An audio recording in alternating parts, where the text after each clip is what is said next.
What's up guys, Tommy Bowyer here from Movie Rewind, and today we will be reviewing Quantum of Solace. So without further ado, let's get into it.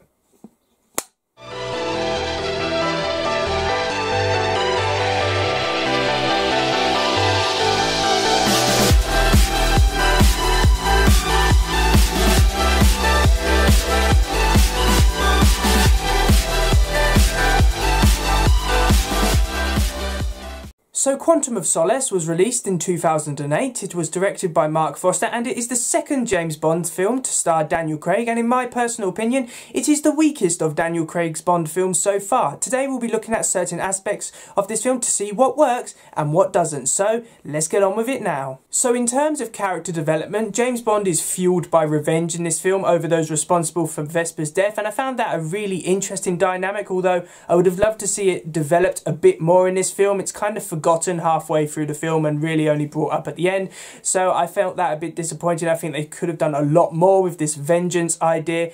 Camille, the Bond girl in this film, is one of the strongest Bond girls that I have seen in any James Bond film. Such an interesting and complex character, and I would have loved to see her brought in sequels in the future. The main character that doesn't have a lot of development is Dominic Green, the villain. He's basically this stereotypical James Bond villain, very two-dimensional and doesn't really have any motive and doesn't leave an impact on the viewer. So I'm going to give character development a 6 out of 10 because I feel that while Camille, the Bond girl's development was really strong, it's James Bond's development and especially the villain's development which lets it down. Daniel Craig's performance as James Bond is once again really strong. I can't really fault it. He's still the perfect James Bond in my personal opinion. The actress who plays Camille is really strong. I think she's an amazing actress and she does a really good job in this film. In my opinion, she's the standout performance of the film.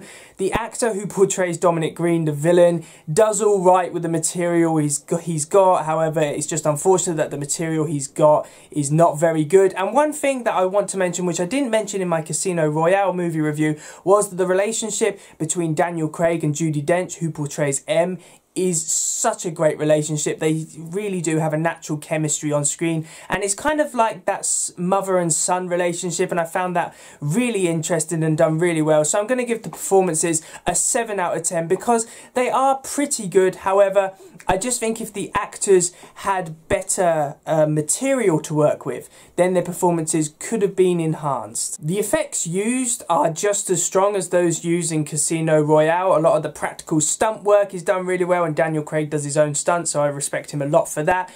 I feel like the action set pieces in this film are not as inventive as those used in Casino Royale, and there's not really that tension and that like gritty realism which existed in Casino Royale. Although the effects are decent, I can't really fault them, they're still done really well. So the effects are going to get an 8 out of 10 because I think they're done really well. However, they're just not as inventive as previous James Bond films. In terms of the story and writing, the writing really lets this film down.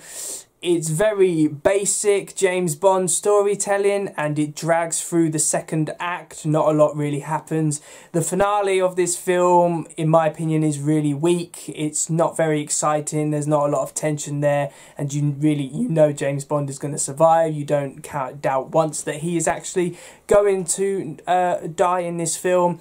Honestly, Quantum of Solace is strange in Daniel Craig's series of James Bond films because it is the odd one out in a sense. This film did a lot to try and develop the mystery of the Spectre organisation and who they were really working for. However, I just don't think it really works. It's not very interesting. The villain's plans are very basic and he doesn't really seem threatening. You never really think that this guy poses a threat to James Bond. So I would say very weak writing. It's very boring at some points and the second act just drags. So I'm going to give the story and writing a 5 out of 10 because compared to Casino Royale, this really was a downgrade.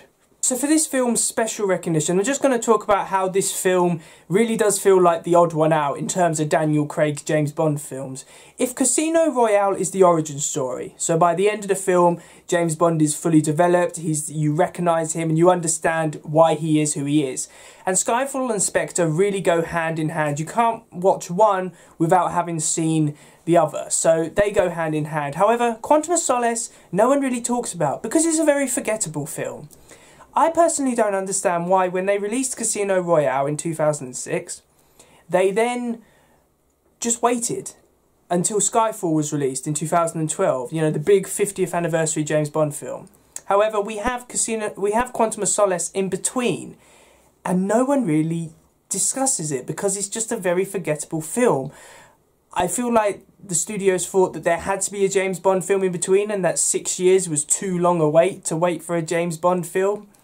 However, what we was given feels like a film which no one really cared about, no one really had any idea what they were going to do with this film. It's just there. It's just another basic James Bond film. So, for Quantum of Solace being the low point of Daniel Craig's career as James Bond, I'm going to give this special recognition a 3 out of 10 because, in my personal opinion, Quantum of Solace didn't really need to be made, and even though it was, no one really remembers anything about it because it's just so forgettable. So thanks for watching, guys. I really do hope that you enjoyed my Quantum of Solace movie review. Please remember to like, comment and subscribe in order to receive great and maybe even improved quality content in the future, and I will see you in another one. See ya!